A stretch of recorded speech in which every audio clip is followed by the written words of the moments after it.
जुंगशाई में रिपोर्ट कर रहे हुजूर अहमद ब्रोही। जुंगशाई लग ॻोठ आरिफ जोखियो जो girls primary school Hasan Ali Jokhio में सहूलत की खोट ऐं इमारत पिण खस्ता हाल।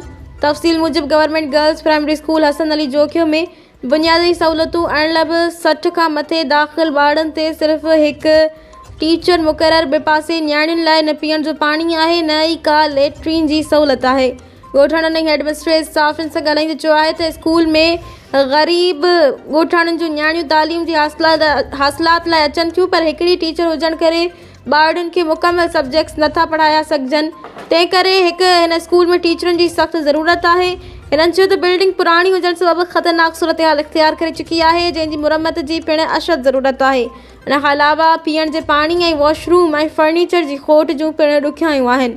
हिननि डिस्ट्रिक्ट एजुकेशन ऑफिसर DC ठटो ऐं आला अख़्तरनि खां मुतालबो कंदे चयो आहे त जल्द खां जल्द टीचर मुक़ररु करण समेत ॿियूं बुनियादी सहूलतूं ॾिनियूं वञनि।